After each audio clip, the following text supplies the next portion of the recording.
Olá, pessoal. Eu sou Marcelo Walter e estamos aqui para mais um episódio da série Deep Testing. Hoje, nossos hosts Klaus Westphal e Alex Freire vão conversar com duas feras em automação de testes, Paulo Petin e Sofia Velten. E eles vão nos contar um pouco mais sobre essa experiência que é o tema dessa sessão, criando seu próprio framework de testes.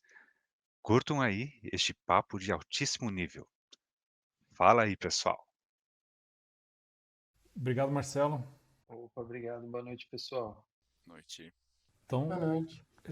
convidamos aqui, né, hoje o Paulo da Objective, a Sofia da Nubank. O Paulo trabalha comigo na Objective, é sócio lá desde a fundação, então, 25 anos. Quer se apresentar, Paulo, aí, por favor? Bom, eu sou da Objective, estou lá desde o começo, né? Estou aqui desde o começo, inclusive estou no escritório agora. Conheço o Klaus já há 27 anos, um pouquinho antes da Objective, e mexo com software desde os 11 anos e trabalho com software a vida toda. E a gente está aqui também com a Sofia. Sofia, conta um pouquinho pra gente aí da sua trajetória também na Nubank.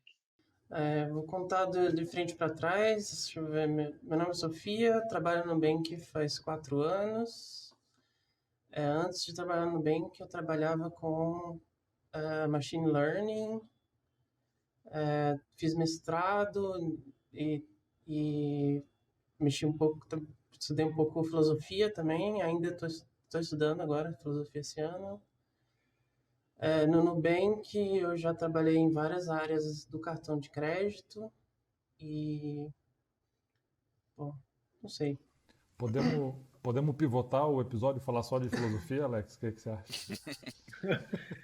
Assim, acho que não vai ter como escapar, mesmo na filosofia vai rolar as mônadas, né? Então, Mas, eu preferia ver essa dos testes, Klaus, porque eu tá acho que bom. assim, eu acho que uma coisa muito relevante e curiosa sobre os nossos dois convidados é que ambos escreveram o próprio framework de testes, né? Aí eu queria sacar um pouco melhor, assim, qual que chega a motivação. Entendo que, não sei, Petin, a história aí da Objective começa um pouco antes de ter frameworks mais padrões, era antes mesmo do Aham. JUnit, a primeira versão foi em Smalltalk, é isso? Conta um pouco pra gente essa história. Então, a gente lá, mais ou menos em 97, por aí, nosso sistema já tinha uns 2 ou 3 anos de maturidade, né? Já estava em produção e tudo. Era em Smalltalk, né? E a gente era meio pioneiro aqui no Brasil, assim, de Smalltalk. Tinha acho que só mais uma empresa que trabalhava, né? Se eu me lembro bem. E, e a gente estava naquela fase onde a gente tinha uma área de testes já, a gente tinha uma área de testes separada do desenvolvimento, né? Claro que todos se falavam, mas era aquela coisa de uma área de desenvolvimento que depois passava o produto para a área de testes, né? A gente tinha lá 4 ou 5 pessoas e estava naquela fase de testes manuais mesmo, né? Então, todo release tinha aquele esforço repetitivo de horas e horas de teste, o sistema estava crescendo e a gente viu que não dava mais para ficar assim, né? E aí a gente começou a trazer esse conceito de automatizar os testes, né? O Klaus foi um dos mentores também na época lá dessa ideia, eu lembro que a gente conversava bastante. E aí a gente decidiu automatizar os testes e a gente começou a pensar em como fazer isso, né? Tem vários desafios aí para você migrar desse ambiente de teste totalmente manual, num sistema grande e tal, para um teste automatizado, né? E aí a gente começou a desenvolver as próprias ferramentas. Eu pessoalmente não conhecia praticamente nada sobre isso, de outros frameworks, eu nunca tinha ouvido falar de JUnit, o próprio Java não estava ainda muito, né? E aí a gente nem tinha muita escolha mesmo, né? A gente tinha que fazer o nosso framework, porque lá em 97, um pouco ilhado com Smalltalk e tudo, não tinha essa comunidade toda de hoje para você pesquisar. Deixa eu baixar um framework aqui da web, utilizar, ver, contribuir, não tinha Nem isso, né? Então, internet existia direito, né? Só internet é, de escada. mal internet a gente tinha, né? Então, É. a gente baixou a cabeça realmente, começou a pensar nos conceitos e começou a desenvolver os próprios frameworks.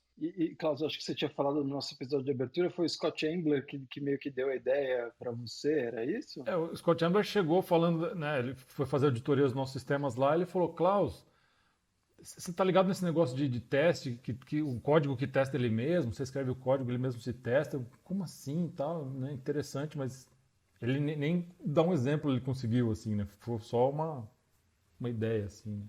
É, a gente aqui até já tinha algumas ideias antes disso, né, de automatizar. Até teve algumas tentativas com aquelas coisas de record playback da tela, né? Já tinha feito algumas coisas assim, mas não ia para frente, dava muito problema, a coisa não conseguia evoluir, né? Porque a gente também não tinha uma base embaixo disso para que a coisa pudesse rodar e tranquila, né? Então era muito problemático. A gente tinha feito algumas tentativas, mas não foi para frente. Ainda com a ideia dos 4 ou 5 testers poderem pegar os cenários, gravar e aí Isso, tocar e isso. aí ver o resultado eles mesmos. Já É na isso? ideia de não repetir aquele teste manual toda a release, né? Então vamos concentrar esforço em gravar os testes para depois poder dar um play, né? Mas a gente não conseguiu fazer dessa forma a coisa funcionar muito bem, né? Aí a gente resolveu desistir e já partir para realmente fazer um teste que o código o teste era um código em Smalltalk mesmo na época, estimulando o sistema, né?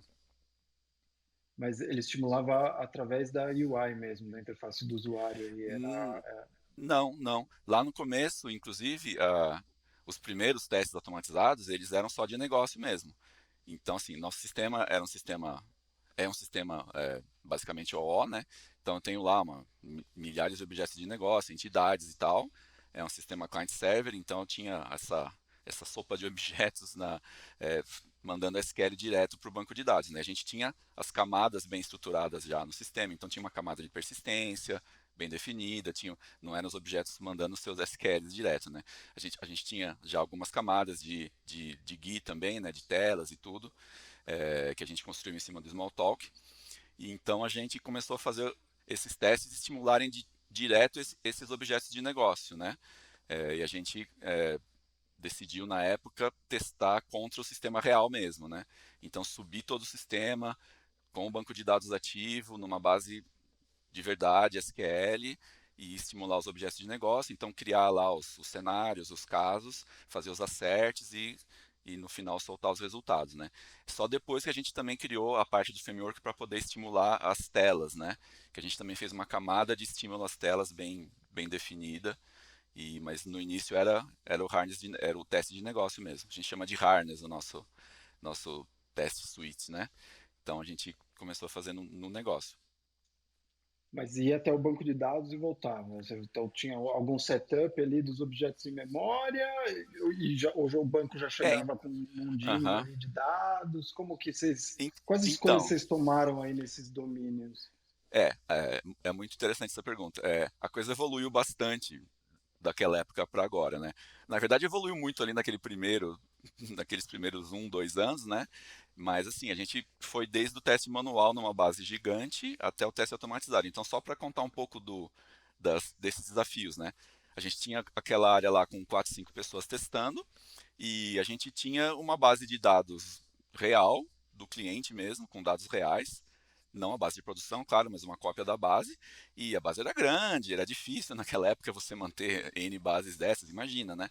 Um export levava horas, dias e tal. Tem Então a muita gente tinha gente, uma. tem muita gente que está bem nessa situação hoje, né? Então é Exato, interessante para quem está hoje sim. nessa situação, né? É, a gente, a gente tinha essa base de dados para os testers usarem. E era terrível, né? Porque você tinha um tester utilizando a base, ele ia fazer lá um teste, então ele tinha que criar objetos, então ele salvava as informações na base, então isso corrompia já a base, já sujava a base. Muitas vezes ele invalidava um teste que o próximo tester tinha que fazer. Muitas vezes os dois não podiam fazer ao mesmo tempo, porque dava contenção, dava lock. Então era uma coisa bem ruim, né?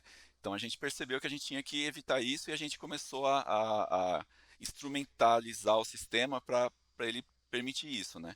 Então, uma das coisas que a gente conseguiu logo no começo, que a gente investiu, foi de fazer o sistema ser instalável numa base de dados vazia, né? Então, em vez de ter só um banco de dados completo com dados reais, a gente conseguia apertar um botão já automatizado e o sistema criar o esquema inteiro na base de dados, com todas as tabelas e já com também dados iniciais, né? Então, nosso caso é um sistema de billing, de controle de assinantes e tal. Então o sistema já tem que vir com algumas configurações lá dos processos de faturamento, produtos e não sei o que, né? Tem que ter já algumas coisas, mas bem básico mesmo, só a parte básica. Então a parte Parâmetros. toda de parâmetros, ações de segurança, usuários da base, perfis, essa parte toda já tem que vir, ela já vem pronta nessa instalação inicial. Então, assim, a partir daí a gente conseguiu ter uma base para cada um, pelo menos, né? Uma basezinha de dados pequena para cada um. Só que aí começou a surgir o problema de a base não tinha dados nenhum, né? Então, para o tester fazer um teste mais compreensivo, assim, de, sei lá, eu preciso ter um assinante, eu quero simular que o cara teve uma fatura, que ele pagou, chegou o pagamento, gerou a multa, né? Fazer o fluxo inteiro do sistema e tal, ele tinha que criar muitos dados já, né? Então a gente começou já a automatizar essa criação desse setup e de alguns setups básicos, né? A gente chama isso de environments hoje, né? Então a gente começou a já automatizar esses scripts, o tester conseguia pegar na base de dados dele e rodar um script lá para ele ter uma situação de uma base com tais produtos, alguns assinantes já com algumas faturas e tal, para ele poder rodar o teste dele. A Te- próxima coisa, Teste desculpa, manual ainda nesse ainda momento? manual. A gente tinha já o script para criar o setup inicial, mas ainda não tinha a capacidade de executar o teste, o script mesmo, né? Isso foi meio rápido, né? Mas só para contar a Uhum. sequência dos desafios, né? E aí a gente também começou a perceber que a gente já sabia disso, né? Que isso levava muito tempo se o teste sujasse a base de dados em cada teste que ele fosse fazer, né? E aí a gente começou a pensar num jeito de o tester poder executar as operações, porque ele está com o sistema real, né? Subir o sistema real numa base de dados menor, pequena, porém real, né? E então, como executar os testes sem deixar o rastro e sujar aquela base de dados, para poder executar depois o próximo teste, o próximo e o próximo. E aí a gente estudou um pouco na nossa camada de persistência e tal, e aí a gente criou uma ferramentazinha que, na época, até ali em 10 segundos, na hora que eu fiz a telinha da ferramenta, eu chamei de camada de insistência, que ela fala com a nossa camada de persistência, né? Eu posso mostrar depois e tal, onde você consegue comandar ela e você consegue colocar camadas de proteção em cima da persistência, de modo a que você opere o sistema está salvando mesmo as informações, ele está mandando os SQLs, os inserts, updates para o banco de dados, mas a camada de persistência consegue depois voltar a isso.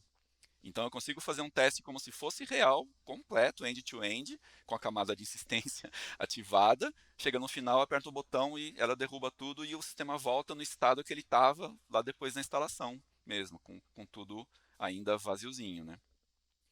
E aí, isso foram as bases para a gente começar a automatizar as coisas. Então, até hoje, com tudo que a gente tem bem mais coisas em cima disso, o teste desse sistema, que a gente tem 50 mil cenários mais ou menos que rodam, eles usam essa base, né? Então, eles rodam em cima do sistema real montado, em cima de um banco de dados de verdade, usando a camada de insistência, constrói um setup, esse environment para o teste, que na verdade o típico é que vários cenários, vários testes utilizem o mesmo environment, né? Então a gente tem uma árvore, um banco de dados de environments também, onde eu falo, olha, meus 10 testes aqui vão rodar em cima desse environment. Aí eu vou lá, carrego aquele environment no banco de dados, com a camada já ativada, rodo todos os testes em cima, no final eu consigo derrubar isso, partir para o próximo environment e assim eu consigo executar todos os 50 mil testes no mesmo banco de dados. E só um último detalhe aí, acho que a gente pode ouvir outra história também da Sofia, mas a parte de aserir, de ver ali o resultado, né? Então, beleza, carreguei o environment, fiz ali, exercitei os minhas lógicas de negócio através dos objetos, sem medo disso causar um efeito colateral Uhum, e zoar outro teste, né? uhum, Imagino, não sei se a camada de insistência depois pode dar mais detalhes, mas talvez você usou umas aham, transações aí para poder só uhum. rollback. Mas e para ver, É assim, por aí. tipo, a conta fechou no valor certo? Você teve que criar alguma abstração, por exemplo, para Aham. outros colaboradores mais awkward, tipo tempo, né? Ah, eu quero ver dois ciclos de fatura. Tem como Então, fazer isso e acelerar e ir para o futuro? Ou é um environment, outro environment? aham. Então, no nosso sistema que mexe com billing e tal, o tempo é super importante, né? Eu preciso simular essa passagem do tempo para poder testar todos os eventos que tem de faturamento, chegou o pagamento, ativou o produto e etc, né? Então a gente tem cenários que um cenário de teste chega a estimular o sistema e meio que simular a vida de um assinante por meses, até anos, para poder simular algumas das regras, né? Então, a camada de insistência ela permite tanto você pôr essas camadas que tipo protegem o banco de dados para depois voltar atrás, e ela também deixa você controlar o relógio. Então todo o nosso sistema, toda a parte de OO lá, eles não pedem o horário do relógio direto, eles não dão new date direto. Eles acessam lá uma APIzinha nossa que está preparada e a camada consegue então fazer o tempo avançar. Então, isso é bem típico. O cenário vai lá, monta um environment. Mas beleza, o environment te entregou numa situação onde tem um assinante que comprou um produto e está lá bonitinho na base. Aí eu tenho que simular. Compra outro produto, aí avança 5 dias, roda o processo batch lá que faz a remessa e gera a fatura para o banco. Depois eu avanço mais 15 dias, passa do vencimento sem pagar, por exemplo. Aí roda o processo de baixa, que vai criticar aquele cara, vai gerar uma multa, eu vou avançando o tempo, né? A parte dos acertos que você falou, né?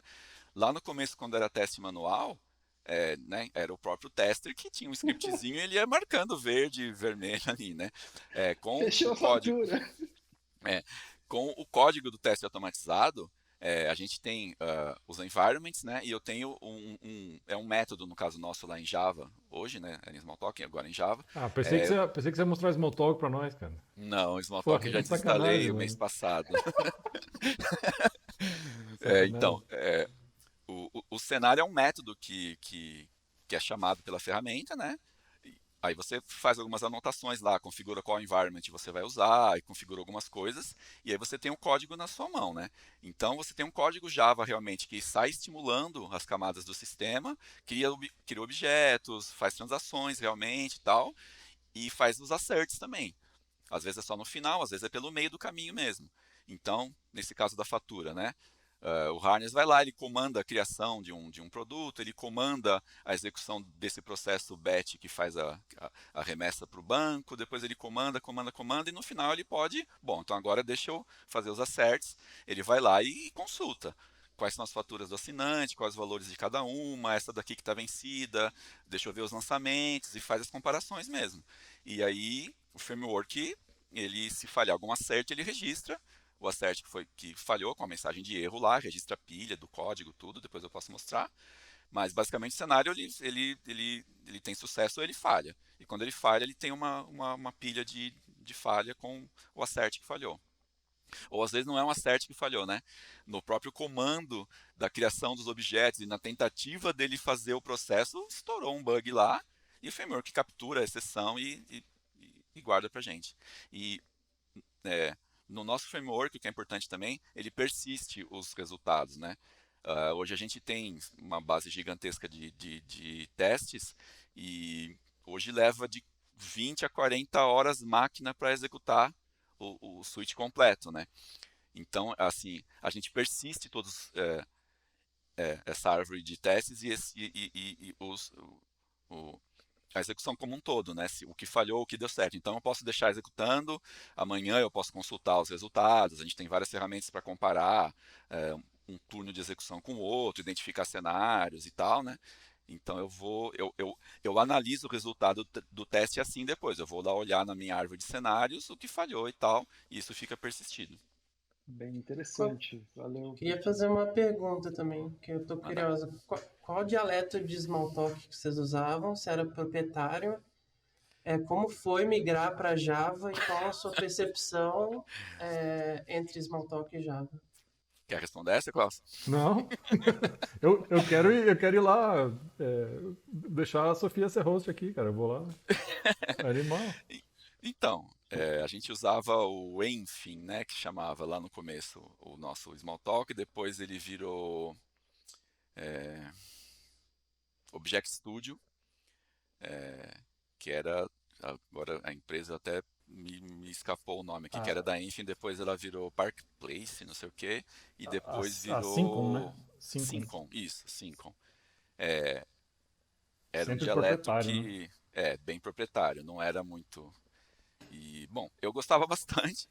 É, uma das coisas que a gente gostou lá na época que essa ferramenta Smalltalk ela já vinha com algumas coisas que facilitavam bastante o acesso ao banco de dados que a gente usava como Oracle, por exemplo, né? Era uma fase bem anterior aos JDBCs e tudo, então ela já vinha com suporte bem nativo para você poder comunicar com Oracle e outros bancos de dados e tal. Ela tinha uma API de telas também que foi bem útil para a gente e tudo. E foi mais ou menos em 2002, né, Klaus, que a gente começou esse movimento para migrar para Java, né? E a gente escolheu Java por razões de mercado, tudo, de comunidade e tal, né? Aí a gente migrou tudo para Java, inclusive as nossas APIs, nossas libraries e frameworks, né? Então, esse framework de teste ele foi migrado junto, né? E uma coisa importante que a gente só conseguiu fazer essa migração porque eu já tinha 20 e poucos mil, 30 mil testes automatizados. Então, quando a gente migrou de Smalltalk para Java, a gente garantia que o Java estava funcionando porque os testes passavam, né? A migração Eram foi, exatamente os... a migração É, foi automática, né? Faltou. a gente automatizou a migração, demorou um tempo, demorou anos, chegou a ter momentos durante a migração, antes da gente desligar a chave de Smalltalk, né? Que a gente ainda tinha que desenvolver Smalltalk, porque a migração não estava ainda completinha até o final, ainda tinha muitas coisas para acertar na própria sintaxe do código e tudo. Teve épocas onde a gente desenvolvia ainda Smalltalk, teleportava, que a gente chamava, né? Migrava o sistema para Java à noite e punha em produção no dia seguinte em Java no cliente. A gente chegou a passar essa época. Então, assim, como foi os mesmos testes que foram migrados, então a gente conseguia executar exatamente os mesmos testes que garantiam o sistema em Smalltalk, eles também garantiam em Java. E a gente também usava isso para pegar problemas da migração, né? O teste funcionava em Smalltalk, chegava em Java, não funcionava. O que está acontecendo? Ia lá descobrir um puta problema lá na migração e tal. E a gente foi interagindo esse ciclo até que a gente tinha um sistema com qualidade boa e com código bom em Java. Aí a gente desativou o Smalltalk. A gente chamava de teleporte, né? Esse teleporte do Smalltalk para Java, por causa do filme da mosca, né? Que tinha os dois pods, que o cientista entrava de um lado e saía do outro lado, né? Entrou uma mosca junto e saía aquele monstro da mosca. Então, como o código saía feio do outro lado, no começo, né? Do Java, uma migração A mosca automática de foi o Smalltalk para Java. Java. O código ficava horrível, né? Então era o efeito da mosca no E o teleporte. código dos cenários de teste também foi teleportado aí? Tudo, Como que ficou essa tudo. manutenção? Alguém foi lá e tipo reviu? Você tem uma jardinagem nesses 50 E mil cenários? teve bastante disso nos testes e no sistema também, né? Então, assim, como o Klaus falou, nas primeiras migrações o código Java que saía era feio, né? Ainda tem coisas meio feias até hoje, mas a gente foi ao longo do tempo, depois que a gente desligou o Smalltalk, né? A gente teve várias iniciativas para melhorar a qualidade do código já no Java.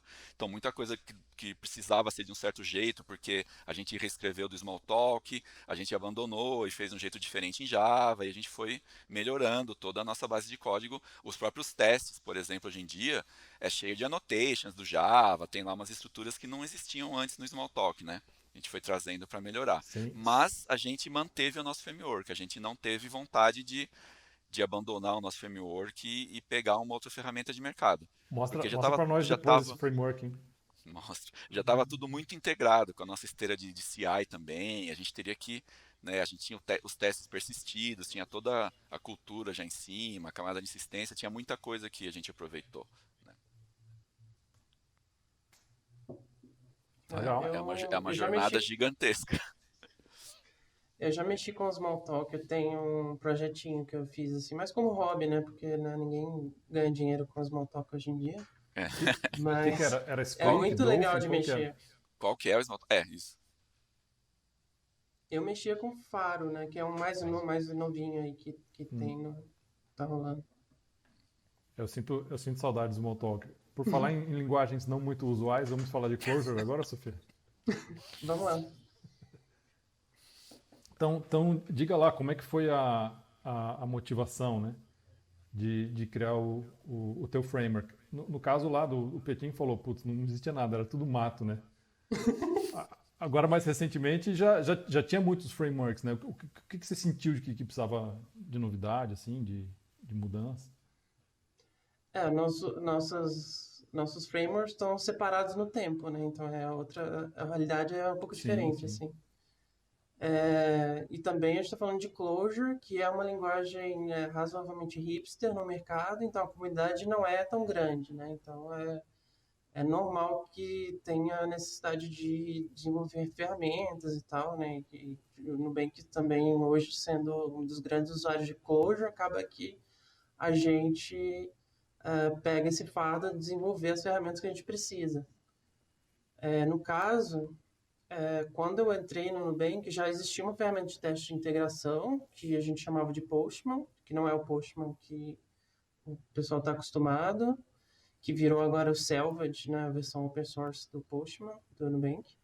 E logo que eu cheguei no Nubank, eu comecei a usar, e né, embora tenha né, várias vantagens, várias coisas interessantes naquele Postman que a gente usava, eu senti muitas dores, assim, falei, não é possível, acho que dá para melhorar isso daqui, né? Dá para fazer O, um pouco melhor. o intuito do Postman lá era para testar microserviços, né? Cada microserviço não era um teste de integração ponto a ponto, né? Como que era? Só para testar o serviço. Tentando fazer um paralelo aí com o Petin, eles rodavam tudo em produção, né? E no teste de integração que a gente faz, o sistema é construído por componentes. E um dos componentes, por exemplo, é o banco de dados. E a gente consegue montar um sistema com componentes de produção ou montar um sistema com componentes de teste. E os componentes de teste podem ser mocados, ou no caso do banco, a gente sobe um banco em memória. Então ele é bem fiel com relação ao banco, por exemplo. E em geral é um teste bem fiel, mas é um teste de integração do serviço, É não o é Datomic, né? entre serviços. O banco, né? Isso. É o Datomic. É o próprio Datomic que sobe em memória, né? Dá essa possibilidade. Legal. Isso. E aí, o que a gente tinha com o Postman era um framework para construir um teste. É quase como se fosse uma DSL que mexia nesse sistema de testes. Então, a gente subia um sistema, a versão de teste daquele sistema, local, em memória, e rodava uma suíte de teste. E a suíte do Postman consistia em vários steps. Cada passo é uma função que recebe o sistema, faz alguma coisa ali e retorna o sistema de volta, né? É uma simulação de uma coisa pura, mas na verdade, né, tá rolando coisas ali também.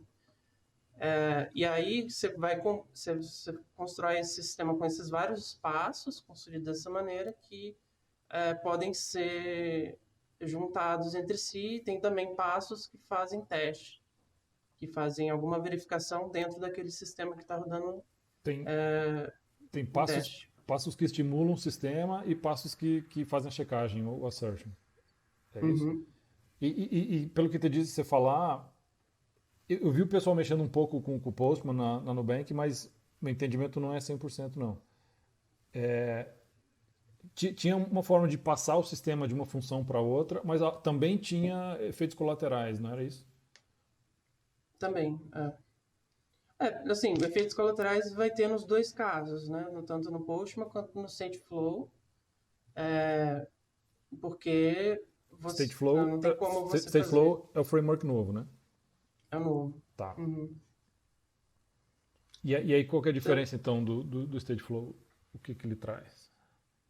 O principal problema que eu enxerguei no Postman era a questão do acoplamento, né? Você tem essas funções, né, que recebem Word e retornam Word. O Word que a gente chama é o sistema, né, o nosso mundo.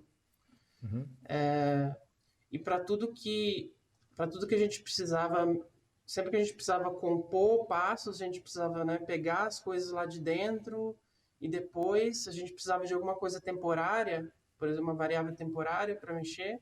A gente precisava colocar aquilo dentro do Word porque ele é o único jeito de você ter acesso a qualquer coisa, né?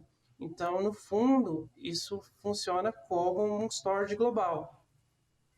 E eu acho que é uma lição assim muito bem aprendida na computação, que assim, né, programar com variável global mutável, apesar de não ser, né, tecnicamente mutável, na prática funcionava como se fosse mutável.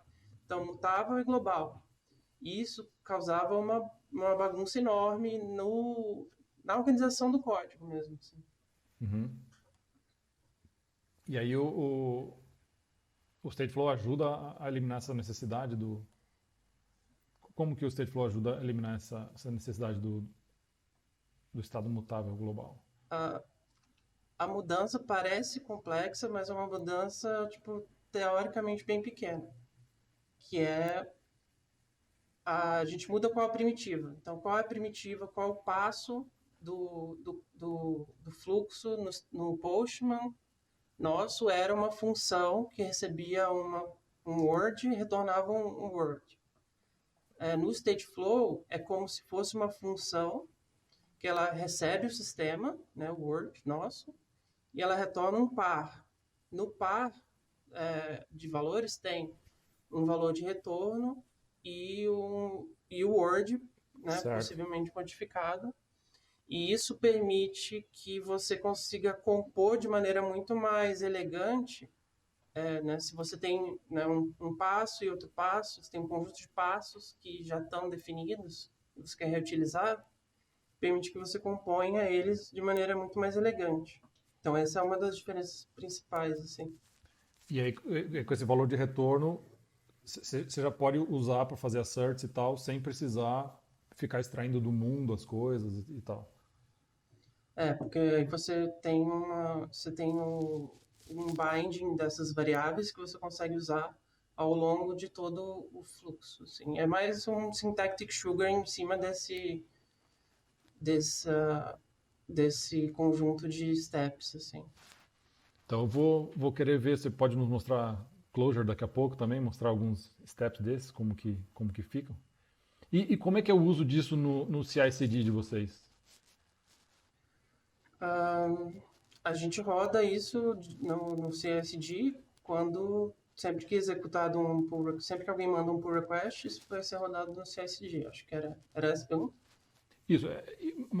Como é que é esse pipeline no caso da Nubank? É deploy contínuo? É só integration contínuo? Tem um ambiente de homologação? Como que é? Em alguns times hoje a gente está rodando, né, quando você manda um pull request, a gente roda testes unitários, teste de integração, em alguns casos testes de aceitação, que são testes que rodam em múltiplos serviços ao mesmo tempo. E depois que isso é aprovado, aí a gente roda mais nada hoje. Só tem canary deploy, caso alguma coisa esteja muito errada, e manda para frente. E deploy direto, entendi. Tem os testes de contrato também, né? Que com eles a gente conseguiu abrir mão. Sim. Tinha um ambiente de staging, Klaus. A gente matou porque estava ficando muito complicado de manter e meio que barrando as várias filas. Né? Tem centenas de microserviços, a gente queria manter esses deploys mais independentes. Tem que ser, né? Eles são independentes. E aí com esse outro framework, o Sachin, a gente também consegue ver, tipo, bom, esse serviço mudou, vamos ver todos os clientes se os contratos continuam batendo pelo menos. Isso é uma coisa interessante, que na experiência das duas empresas, a gente chegou nesse ambiente muito grande, muito lento, e as duas empresas tomaram caminhos diferentes. Né? A gente vai ter um episódio mais para frente falando especificamente disso, né? DevOps e microserviços e tal, mas a Objective foi para esse lado de, cara, a cada commit, né, centenas de desenvolvedores lá, cento e tantos desenvolvedores, sobe 30 máquinas na Amazon e roda esse troço, né, para responder, né, o Petinho falou 40 horas, né, 20, 40 horas, tipo, sobe para retornar em meia hora quantas máquinas precisar. E a Nubank foi para um caminho mais de checagem estática de contratos entre microserviços e independência maior nos microserviços. Foi bem interessante essa acho que isso vem um pouco também da arquitetura do sistema, né? No nosso caso, a gente não tem essa divisão tão definida de serviços separados, é uma coisa um pouco menos... As fronteiras são um pouco mais obscuras, né?